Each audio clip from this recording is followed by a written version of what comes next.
Hello and welcome to my channel that is dedicated to community medicine. And as you all now know that this is right now in a revision mode for the 7th semester students who have their exams very shortly. This is the National Health Program of India Part 3. Here we will deal with the National Program on Tuberculosis, AIDS, leprosy, blindness, the Disease Surveillance Program, NPCDCS, on cardiovascular diseases, cancer and stroke, for the elderly, adolescents, and also have a glimpse of the Village Health and Nutrition Day. We will start off with the National Program on Malaria, and let's have a look at some of its milestones on the way. The National Malaria Control Program started way back in 1953 as the NMCP. Then it evolved into the National Malaria Eradication Program in 1958, the Urban Malaria Scheme in 1971, and the Modified Plan of Operation MPO in 1977. The Multipurpose Worker Scheme or MPWS came into being in 1979. The Implementation of Malaria Control Project MCP in 1995, Enhanced Malaria Control Project or EMCP in 1997, National Anti-Malaria Program in 1999. It was, taken under the umbrella of National Vector-Borne Disease Control Program in 2002, where all the vertical vector-borne programs were taken under one horizontal umbrella. Intensified Malaria Control Program was introduced in 2005 and the NVBDCP drug policy was revised in 2010. And presently, the running program is the National Framework for Malaria Elimination in India 2016 and it is supposed to run till 2030. Well, we'll begin with the National Malaria Control Program launched way back in 1953. The objective at that point of time was to bring down the malaria transmission to such a level that it ceases to be a major public health problem. The states were expected to hold down the malaria transmission to a low level. The strategies involved residual insecticidal spray of human dwellings as well as cattle shed. Malaria control teams was to monitor the malaria incidence in control areas, ensuring availability of antimalarial drugs to patients reporting to institutes, that is catering to the patients on demand. And if you look at the achievement of this program, it was very, very perceptible with decline in incidence from 75 million to barely 2 million by 1958 itself. The next program that ensued was the National Malaria Eradication Program in 1958. The objective was to eradicate malaria from the country in the next 7 to 9 years. The reason for this ambitious objective was because of the preceding success story of National Malaria Control Program. The activities that were carried out with spraying action, fortnightly active case detection, radical treatment, investigation of positive cases and remedial measures, achievement was lowest ever incidence of barely 0.1 million cases in 1965 and no reported deaths due to malaria.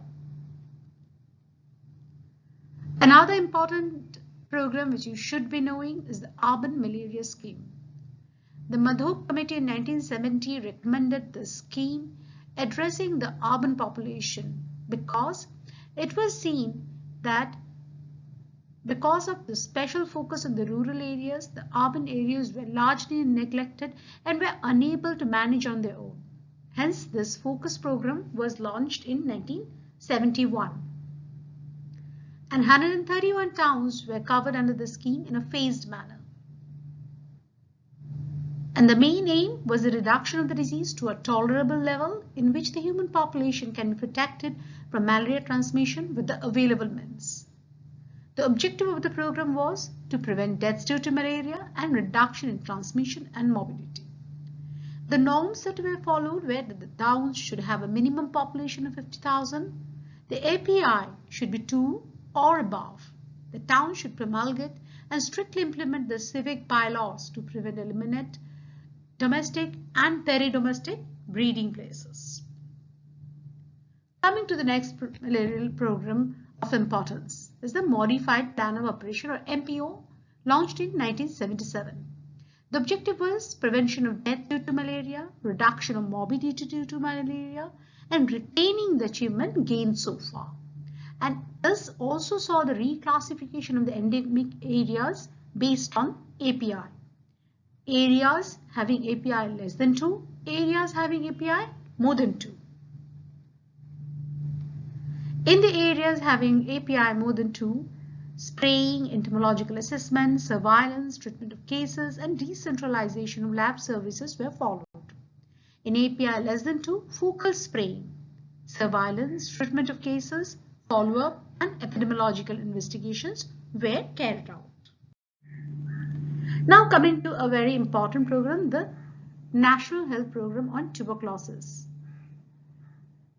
It started off with the National Tuberculosis Program 1962 to 97, which got revised in 97, which was put till 2020. When we see the emergence of the present program, there is the National Tuberculosis Elimination Program. Based on the internationally recommended directly observed treatment short course, was launched in 1997 and expanded across the country in a phased manner with support from World Bank and other development partners. It achieved full nationwide coverage in March 2006 and has been recognized as the largest and the fastest expanding tuberculosis control program in the world. India is the highest TB burden country in the world, accounting for nearly a quarter of the global incidence. The National AIDS Control Program and RNTCP have developed the National Framework of Joint TB-HIV Collaborative Activities in 2007, and it got revised in 2015. This framework articulates the policy of TB-HIV collaborative activities in the country. The basic goal of this RNTCP has been to decrease the mortality and morbidity due to tuberculosis and cut transmission of infection until tuberculosis ceases to be a major public health problem in our country. The objectives of the country in this program were to reduce the incidence of and mortality due to tuberculosis, to prevent further emergence of drug resistance and effectively manage the drug resistance tuberculosis cases, to improve the outcomes among HIV-infected TB patients, to involve private sector on a scale commensurate with their dominant presence in the healthcare scenario, to further decentralize and align the basic RNTCP management units with the NRHM block level units within the general health system for effective supervision as well as monitoring. Another important component in this program is the programmatic management of drug-resistant tuberculosis services, that is PMDT services. After successfully establishing the RNTCP across the country in 2006, the PMDT services were introduced in 2007 and complete geographic coverage was achieved by 2013. DRTB services were offered to the subset of tuberculosis patients with the highest risk and amenable to treatment failures. This was followed by horizontal and vertical scalar. Definite criteria were set to assess the risk as well as the eligibility for the drug susceptibility test. The DST was thus offered to the tuberculosis patients who remained smear positive during the follow-up, to previously treated patients, those who were HIV positive and people who had contact with a known DRTB patient. Expanded its capacity to a wide network of state and regional level intermediate reference laboratories with solid and liquid culture DST, line probe assay, and district level network of cartridge-based nucleic acid test or CBNAT. Another important component has been the case-based web-based reporting system, that is popularly known as the NICSHE. The database of revised National Tuberculosis Control Program was conventionally carried out in the EpiInfo-based software. This digitization of information was an ongoing process, and the generation of data in aggregated form and report submission were currently done on quarterly basis. This causes a delay of more than 3 months and often a loss of case-based data.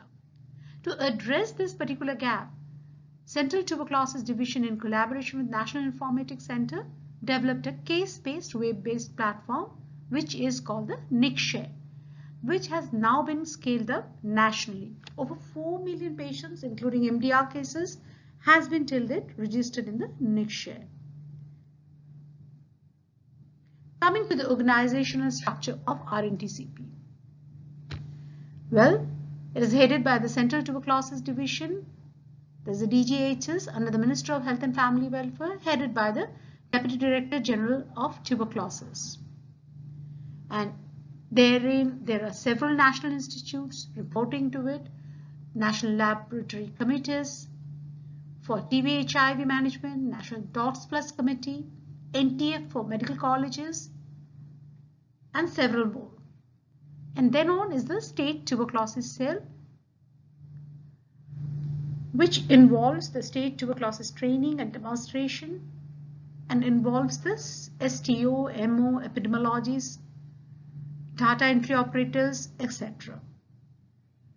At the district level is the District Tuberculosis Center, which is the nodal center for the TB control in the district. It is manned by the DTO, MODTC, and support staffs. The tuberculosis unit is the next on with 1 TU per 5 lakh population in plains and 1 per 2.5 lakh population in tribal, hilly, and difficult to access areas. And it is manned by MOTC, STS, and STLS. After the tuberculosis unit comes the district microscopic unit center, that is 1 per 1 lakh population in plains and 1 per 0.5 lakh population in tribal, hilly, and difficult to access areas, where we have the medical officers and laboratory technicians. And absolutely at the crux and at the lowest level is the DOTS center, manned by the health worker, ASHA, Anganwadi workers, PPs, NGOs, community volunteers, and many more. The present program that is running is the National Tuberculosis Elimination Program, which has the strategic plan to end tuberculosis in India through this period of 2020 till 25. This is accelerating the national response for expanded coverage and sustained impact at scale to end tuberculosis in India. The government is calling for the elimination by 2025, and this national strategic plan is catering to it. The financial resources has been doubled. The diagnostic tools, that is CBNAT, for detecting the rifampicin in resistance is to be rolled out across the country, and 2 new drugs, bedaquiline and delamanin, are also scheduled for broader rollouts. And the drug treatment is moving from intermittent therapy to daily fixed dose combinations. Coming to the program hierarchy. The program is managed through a 4-level hierarchy from the national level down to the sub-district level where the TU is situated. At the country level, the program is led by the Central Tuberculosis Division, and at the sub-district or block level, it is under the TU or the tuberculosis unit. The Central Tuberculosis Division is headed by the DDG-TB and is the National Program Manager. The administrative command, however, falls to the Additional Secretary and the Director General, NTEP and NACO, and the Joint Secretary Tuberculosis. The State TB Cell and the District TB Office, they govern the activities of the program at the state and the district level respectively. So here you see the organizational pyramid regarding this particular program. Starting from the health facilities who caters to the base, to the TUs, to the district level units, the state level organizations, and finally at the top, the central one. And a very important thing to know in this regard is the revised present classification of patients in categories for standardized treatment regime. No longer the previous categories exist. Now only 2 categories are used. That is category 1, which caters to the new sputum positive, seriously ill sputum negative, and seriously ill extrapulmonary, and they follow a regime of 2 months of initiation of HRZE thrice a week and 4 months of maintenance of HR3, that is thrice a week of HR, and the duration is 6 months. The color of the box given is usually red. This codification helps the workers to identify the category as well as ease of operation of handling these patients. Category 2 involves the sputum positive relapse, failure, and treatment after default. And the color code of this box is blue. The regime follow is 2 HRZES thrice a week, 1 month of HRZE thrice a week, and 5 months of maintenance or consolidation of HRE 3 weeks, and this whole period is around 8 months. The next program of importance is the National Vector-Borne Disease Control Program, which is again an umbrella program for prevention and control of vector-borne diseases like malaria, Japanese encephalitis, dengue, chikungunya, kala-azar, and lymphatic filariasis. Out of these 6 diseases, 2, namely kala-azar and lymphatic filariasis, have been targeted for elimination by 2015, but it is yet not achieved. The states are responsible for implementation of this program, whereas the Directorate of NVBDCP Delhi provides technical assistance, policy level assistance, and assists the state in forms of cash and commodity as per approved pattern. Malaria, filaria, Japanese encephalitis, dengue, and chikungunya all are transmitted by mosquitoes, whereas kala-azar is transmitted by sandflies. This transmission of vector-borne diseases depends on the prevalence of infective vectors and human vector contact, which is further influenced by various factors such as climate, sleeping habits of human, density, and biting of vectors. The strategy involved under this program is integrated vector management, including indoor residual spraying, that is IRS, in the selected high-risk areas, long-lasting insecticidal nets, that is LLINs, use of larvivorous fish, anti-larval measures in urban areas, including biolarvicides, and minor environmental engineering, including source reduction. The disease management include early case detection with active, passive, and sentinel surveillance and complete effective treatment, strengthening of the referral services, epidemic preparedness, as well as rapid response. The supportive interventions include behavioral change communication, intersectoral convergence, human resource development through capacity building. Vaccination is available only against JE, and annual mass drug administration is carried out only against lymphatic filariasis. That is briefly NVBDCP for you. The National AIDS Control Program was launched way back in 1992 and is being implemented as a comprehensive program for prevention and control of HIV/AIDS in India. It has been taken up in different phases. Over the time, the focus has shifted from raising awareness to behavioral change, from a national response to a more decentralized response, and to increasing involvement of NGOs and network of people living with HIV. In 1992, the government launched the first National AIDS Control Program, or NACP, Phase 1. The objective was slowing down the spread of HIV infections so as to reduce morbidity, mortality, and impact of AIDS in the country. National AIDS Control Board was constituted and an autonomous National AIDS Control Organization was set up to implement the project. The first phase focused on awareness generation, setting up surveillance system for monitoring HIV epidemic, measuring to ensure access to safe blood and preventive services for high-risk group populations. In the phase 2, which was launched in November 1999, the policy and strategic shift was reflected in the 2 key objectives of NACP2. Firstly, to reduce the spread of HIV infection in India, and secondly, to increase India's capacity to respond to HIV/AIDS on a long-term basis. The key policy initiatives taken during NSCP2 included adoption of National AIDS Prevention and Control Policy, which took place in 2002, scaling up of targeted interventions for high-risk groups in high prevalence deaths, adoption of a national blood policy, along with a strategy for greater involvement of people with HIV/AIDS, which is called the GPA, launch of National Adolescent Education Program or NAEP, along with introduction of counseling, testing and PPTCT programs, that is prevention of parent to child transmission programs, launch of National Antiretroviral Treatment Program, formation of ANO Inter-Ministerial Group for mainstreaming, and setting up of the National Council on AIDS chaired by the Prime Minister himself, and setting up of state AIDS control societies in all states. The NSCP3 was launched in July 2007 with the goal of halting and reversing the epidemic by the end of the project period. The aim was to halt and reverse the HIV epidemic in India over its 5-year period by scaling up prevention efforts among the high-risk groups and general population and integrating them with care, support and treatment services.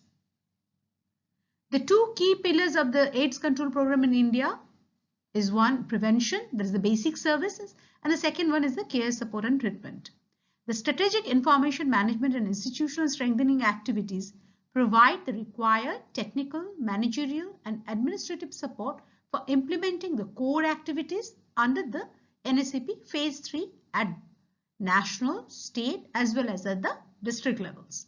The capacities of state AIDS control societies, that is SACs, and district AIDS prevention and control units, that is DACQs, have been strengthened in these phases.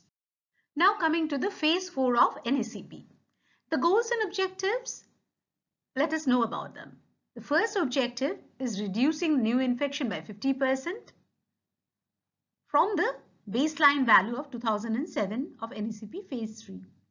The second objective being comprehensive care, support and treatment to all persons living with HIV/AIDS.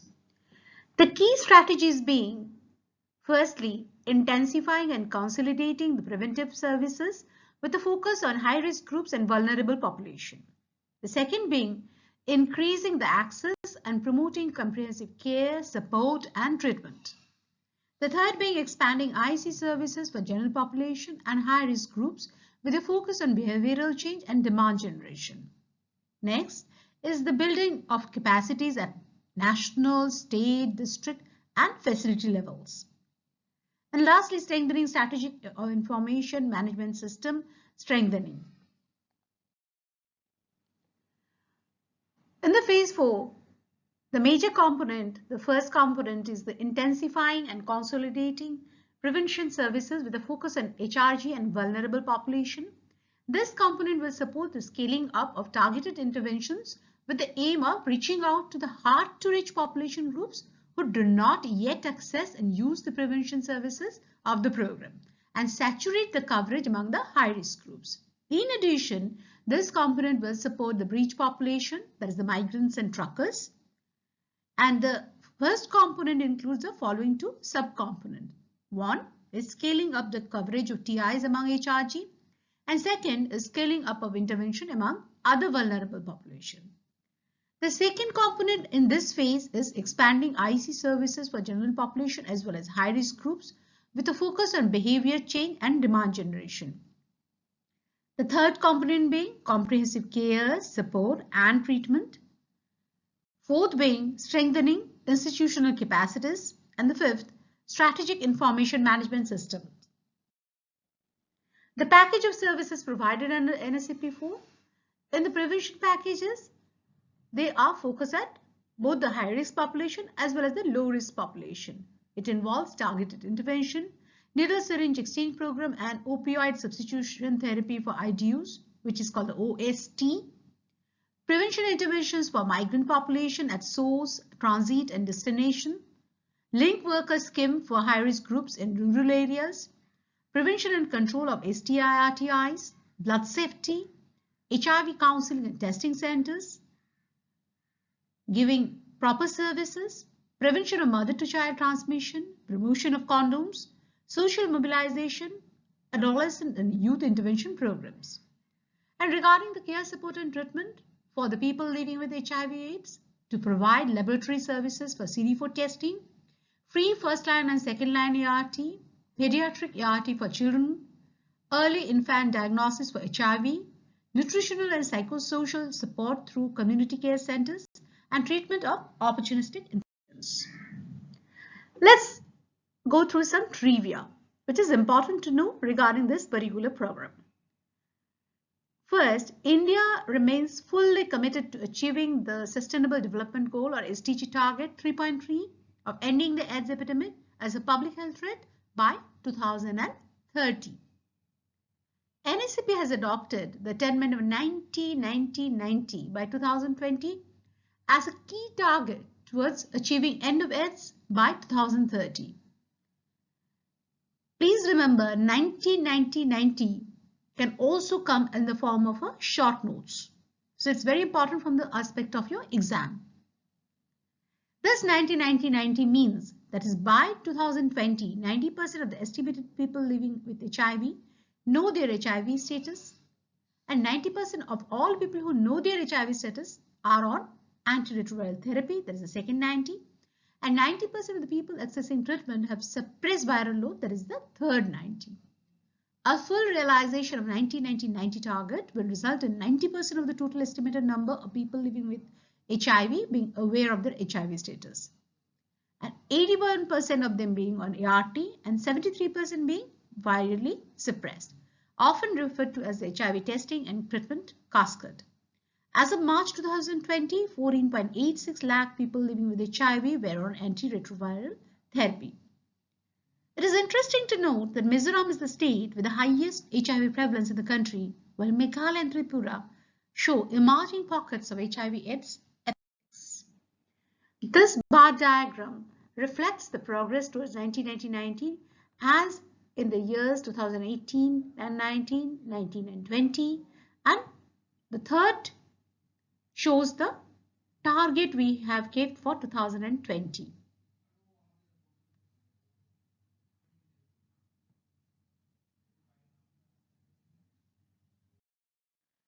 Another very important program is the National Leprosy Eradication Program.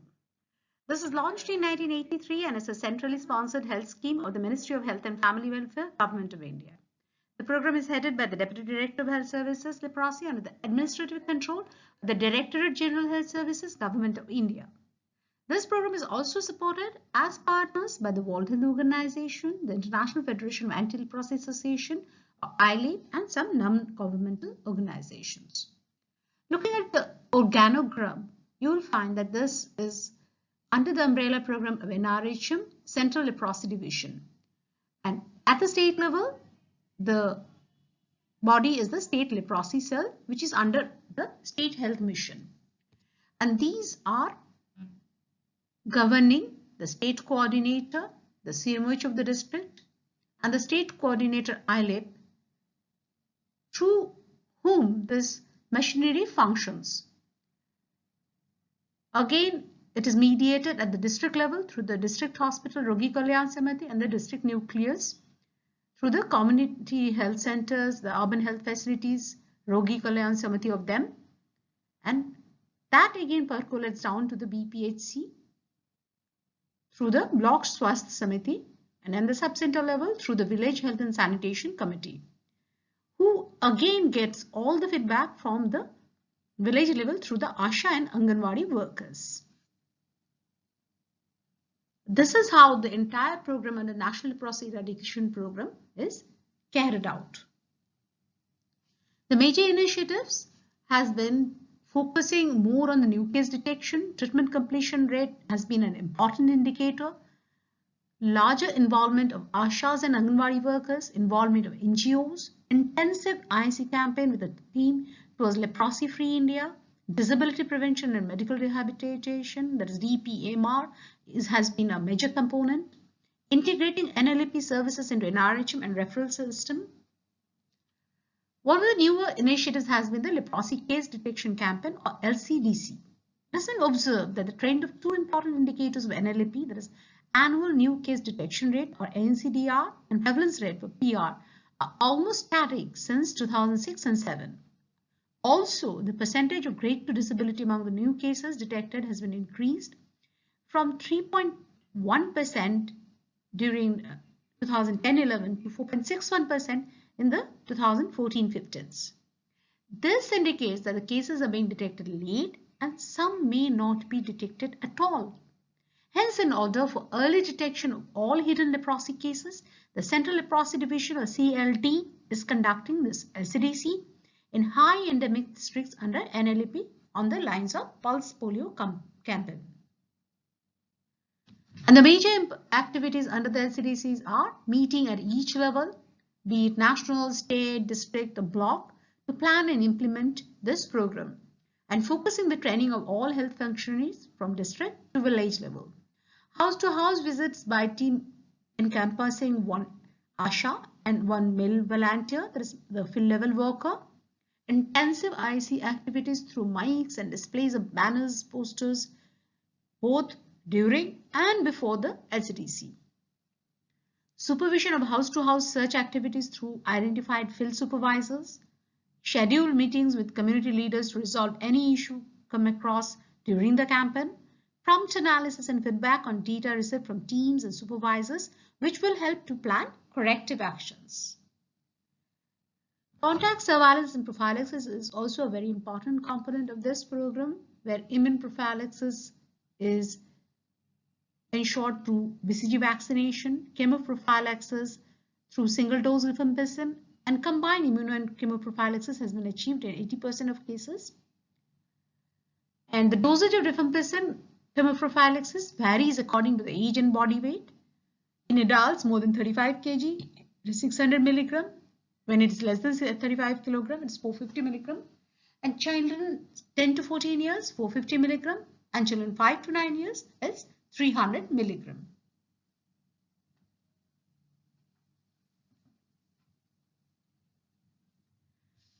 Multi-drug therapy is a very important component of management of leprosy. It has been found to be a highly effective cure. It usually involves combination of 2 to 3 drugs, that is clofazimine, rifampicin, dabzin, and it cures patients in 6 months in paucibacillary cases and 12 months in multibacillary cases. It kills the leprae bacilli and stops the transmission and can be delivered without special staff and institution, which is a major advantage and is in our country available free of cost. So you can see this is the paucibacillary, the green pile is the paucibacillary adult blister pack. It is usually given in such a way, planned in such a way that in once a month, in the day 1, 2 capsules of rifampicin 300 milligram, and then 1 tablet of dabzin 100 milligram. And once a day, from day 2 to 28 is 1 tablet of dabzin 100 milligram. The full course comprises of 6 blister packs. And paucibacillary child blister pack, which involves the 10 to 14 year age group, once a month, day 1, 2 capsules of rifampicin, which is 300 milligram first one and second one is 150 milligram, and 1 tablet of dabzin 50 milligram. And once a day from day 2 to 28, 1 tablet of dabzin 50 milligram. And the full course is 6 such blister packs. And for younger age group, the dose has to be adjusted. In case of multibacillary, in the adult cases, the pink blisters are used.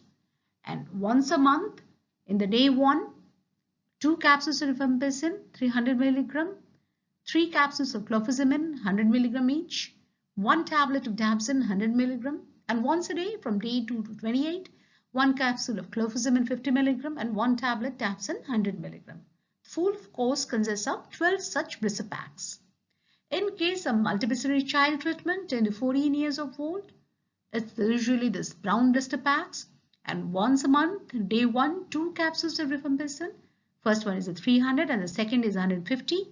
3 capsules of clofazimine of 50 milligram each, 1 tablet of dabzin 50 milligram, and once a day from day 2 to 28, 1 capsule of clofazimine every other day, that is of 50 milligram strength, and 1 tablet dabzin 50 milligram.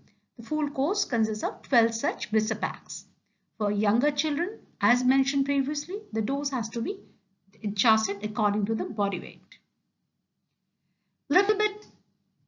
More details about DPMR. DPMR was introduced as a component of NLAP in 2006 itself. People affected by leprosy often suffer from deformity of hands, feet, or eyes due to the involvement of nerves and result in muscular weakness and paralysis. This is the primary impairment. And the secondary impairment may be occurring in the hands, feet, and eyes due to the reaction or nerve damage even during treatment. The objective of the program are adequately manage the occurrence of disabilities, assistance to persons with disabilities and prevent worsening of existing disabilities, correction of deformities by reconstructive surgery. So these are one of the few of the major salient points about DPMR, and DPMR may come as a form of a short notes.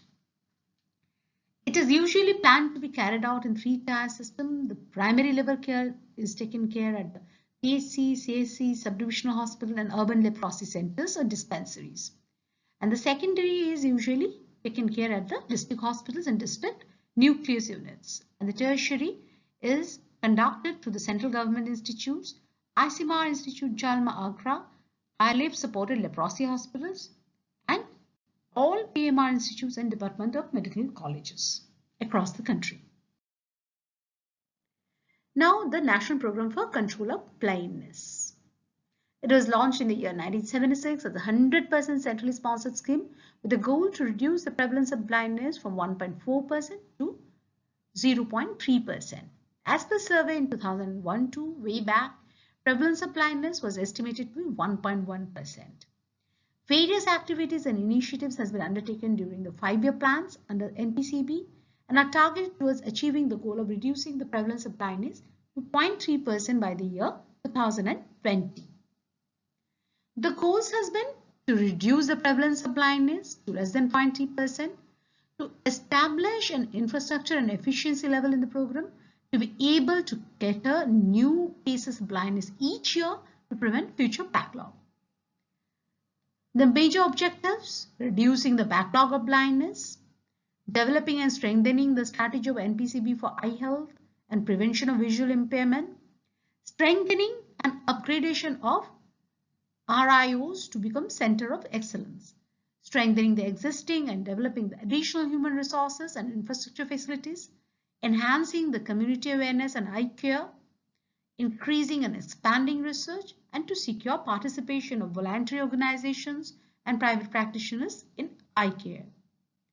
The major strategies involved has been the decentralized implementation of the scheme through district health societies of NPCB, reducing the backlog of blind persons by active screening of population above 50 years, organizing screening eye camps, transporting operable cases to eye care facilities, development of eye care services and improvement in quality of eye care, screening of school age group, public awareness about prevention and timely treatment of eye ailments, special focus on illiterate women in rural areas to make eye care comprehensive, construction of dedicated eye wards and eye OTs in district hospitals, development of mobile ophthalmic units, continuing emphasis on primary health care by establishing the vision centers in all PHCs with the PMOA in position, participation of community and Panchayat Raj institutions in organizing services in rural areas, and of course, involvement of the private practitioners in this.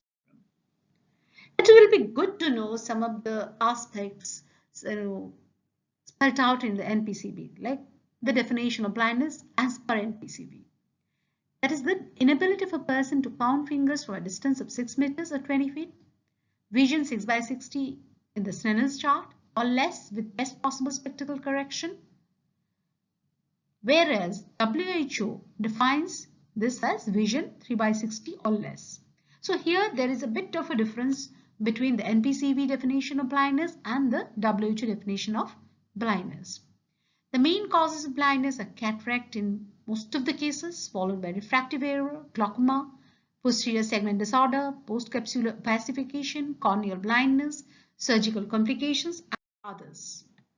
The various types of blindness which you should be aware of are economic blindness, social blindness, manifest blindness, absolute blindness, curable blindness, preventable blindness, and avoidable blindness. Regarding visual acuity, the sharpness of vision is measured as maximum distance a person can see a certain object divided by the maximum distance at which a person with normal sight can see the same object. So let's get a bit of a comparison of WHO and NPCB definitions. WHO ICD, as per the visual acuity in low vision, category 1 is between 6 by 18 to 6 by 16, and NPCB calls this as simply low vision. The low vision category 2 blindness of WHO is between 6 by 60 and 3 by 60, which NPCB puts down as the economic or legal blindness. The visual acuity between 3 by 60 and 1 by 60 according to WHO is category 3 blindness, whereas NPCB calls it the social blindness. Less than 1 by 60 till perception of light is the category 4 blindness as per WHO, whereas NPCB puts that as manifest blindness. No perception of light even, that is as per WHO the category 5 blindness, and as per NPCB it's the absolute blindness. So it is good to know the terminological difference between the different programmatic views. The major activities undertaken under the NPCB programs is the cataract operations, involvement of NGOs, ICI activities, management information system, school eye screening program, collection and neutralization of donated eyes, control of vitamin A deficiency, and monitoring and evaluation by SAR.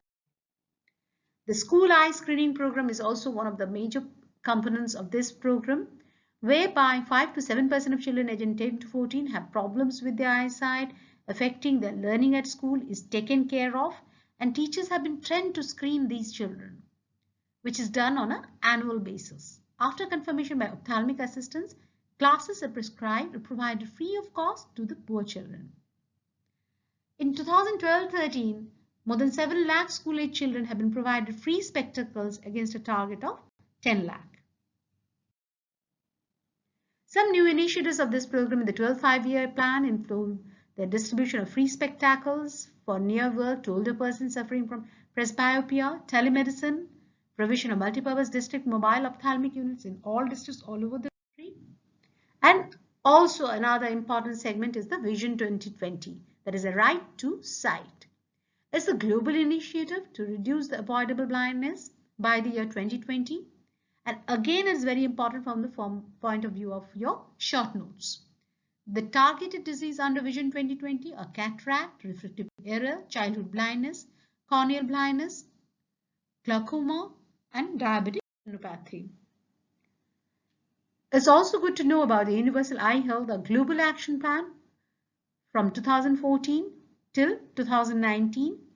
The vision of this action plan is a world in which nobody is needlessly visually impaired, which is a very noble one, where those with unavoidable vision loss can achieve their full potential and where there is universal access to comprehensive eye care services. World Health Organization estimates that if only 2 major causes can be controlled, 2/3 of the visually impaired can regain the good. The next important program which we will be getting conversant with is IDSP, that is the Integrated Disease Surveillance Program. First, let us know the objectives under this program. That is to strengthen and maintain the decentralized laboratory-based IT-enabled disease surveillance system for endemic-prone diseases, to monitor the disease trends, and as well to detect and respond to outbreaks in early rising phase through trained rapid response teams. Program components are integration and decentralization of surveillance activities through the establishment of surveillance units at central, state, and district levels, human resource development, training of the surveillance officers, district surveillance officers, rapid response teams, other medical and paramedical staff on the principles of disease surveillance, use of information and communication technology for collection, collation, compilation, analysis, and dissemination of data, as well as strengthening of public health laboratories, intersectoral coordination of zoonotic diseases. The data management takes place on epidemic diseases from weekly basis, comprising from Monday to Sunday. The information is collected on 3 specified reporting formats, namely S for suspected cases, P for presumptive cases, and L for laboratory confirmed cases. And these are filled up by health workers, clinicians, and laboratory staff respectively. The weekly data gives information on the disease trends and seasonality of diseases. Whenever there is a rising trend of illnesses in any area, it is investigated and rapid response team diagnoses and controls the outbreak. Data analysis and actions are being undertaken by respective state, district surveillance units. In the month of February 2018, about 96% of the districts have reported weekly disease surveillance data from the districts. Another very important program that focuses on the non-communicable diseases is the NPCDCS.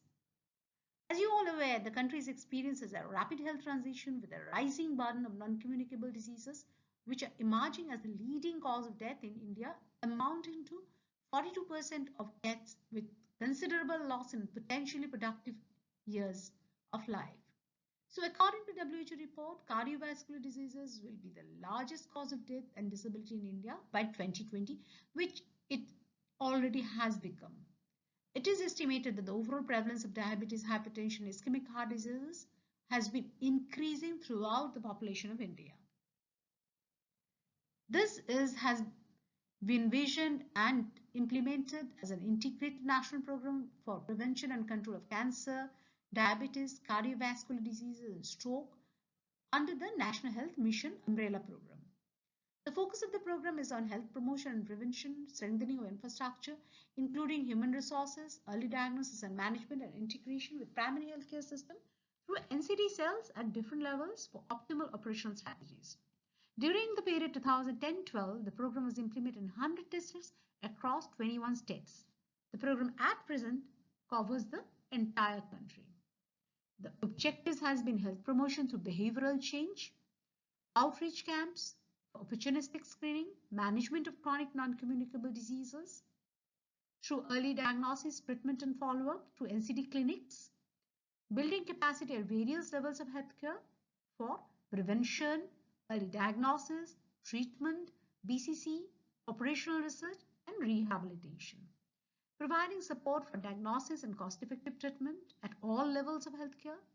Provide support for development of database for NCDs through a robust surveillance system and to monitor the NCD morbidity, mortality, and risk factors. The strategies has been largely focusing on the health promotion, awareness generation, and promotion of healthy lifestyle, modifying the total lifestyle by increasing intake of healthy food, salt reduction, more physical activity at a regular interval, avoidance of tobacco and alcohol, management of obesity, keeping stress at bay, awareness about the warning signs of cancer, along with regular health checkups. This to be clubbed with the screening and early detection of these diseases through timely, affordable, and accurate diagnosis, affordable treatment, and a approachable rehabilitation. NPCDCS had population-based screening for NCDs, namely diabetes, hypertension, and common cancers, and it has been expanded presently to more than 400 districts. And the screening is being provided through the trained frontline workers like ASHA, ANM, and suspected cases are referred to the medical officer at the PSC level. The initiation of NCD app for capturing patient with data and further follow-up from the PBS districts and Ayushman Bharat, NCDs are included in the spectrum of services being offered at health and wellness centers. Pradhan Mantri National Dialysis Program is being implemented in 35 states and union territories in 496 districts. Prevention, early detection and treatment of rheumatic fever and rheumatic heart diseases. National Framework for Joint Tuberculosis Diabetes Collaborative Activities has been undertaken. National Multi-Sectoral Action Plan for Prevention and Control of NCDs. Inclusion of prevention and management of COPD and chronic kidney diseases, and the Indian Hypertension Management. The National Program for the Healthcare for the Elderly is the next one. The vision of this program is to provide accessible, affordable, and high-quality long-term, comprehensive, and dedicated care services to an aging population, creating a new architecture for the aging people. to build a framework to create an enabling environment for a society for all ages, to promote the concept of active and healthy aging. And the specific objectives under this program are to provide an easy access to promotional, preventive, curative, and rehabilitative services to the elderly through community-based primary healthcare approach, and to identify the health problems in the elderly, provide appropriate health interventions in the community with a strong referral backup support, to build the capacity of the medical and paramedical professionals as well as caretakers within the family for providing healthcare to the elderly. Besides, to provide referral services to the elderly patients through district hospitals, regional medical institutions, and convergence with the National Rural Health Mission, Ayush, and other allied departments.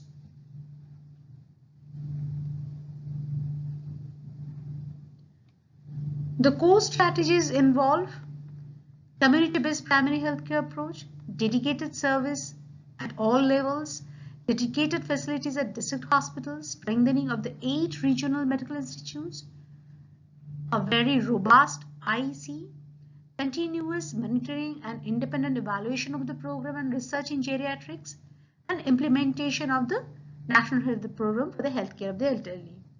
The supplementary strategies in this program involve promotion of PPP in geriatric healthcare, that is public-private partnerships, mainstreaming Ayush, revitalizing the local health traditions, and convergence with the programs of Ministry of Social Justice and Empowerment in the field of geriatrics, as well as reorienting medical education to better support the geriatric issues. Now coming to a very important topic from your perspective of exam, and this often comes in the form of short notes. This is the Village Health and Nutrition Day. Well, it's carried out every month, preferably on Wednesdays, and for those villages that have been left out, on any other day of the same month at the Anganwadi center in the village. This Anganwadi center is identified as the hub for service provision in RCH2, National Health Mission, and also as a platform for intersectoral convergence. And this Village Health Nutrition Day is also to be seen as a platform for interfacing between the community as well as the health system. And the villagers can interact freely with the health personnel on that day and obtain basic services and information as well. They can also learn about the preventive and promotive aspects of healthcare, which will encourage them to seek healthcare at proper facilities. It caters to the maternal health, ensuring early registration, focused antenatal care, referral for any signs of complications or safe abortion, organizing group discussions, and appropriate counseling. Regarding the child health up to 1 year, ensuring that the registration of new birth is done, counseling for newborn and care, routine immunization or focusing on the dropout children, ensuring the first dose of vitamin A along with the measles vaccine is given, and weighing the children. Regarding 1 to 3-year-old children, ensuring they get the booster dose of DPT-OPV, 2nd to 5th dose of vitamin A, the small IFAs, the children are weighed, and provision of supplementary food for good of those who are suffering from malnutrition. And whoever are suffering from severe malnutrition to be referred urgently. And all children below 5 years, tracking and vaccination of missed children by ASHA and Anganwadi workers, managing those cases suffering from diarrhea and ARI, organizing ORS depots at the session sites, managing the worm infestations, counseling to all mothers on home management and where to go, what to do in case of any emergency, focusing on the nutritional supplementation and balanced diet, and the other services that are provided together with all this is the family planning advices, RTIs and STIs, sanitation, communicable diseases, gender issues, Ayush, health promotion, and of course nutrition. So this has been a very exhaustive detail on National Health Program, and hereby we come to the end of the National Health Program series. and we'll be soon taking many more. Please do like, share, subscribe. It's completely free. So please go ahead and do it if you have not still done it. And comment what you liked, what you didn't like, what you want more. So for now, thank you so much.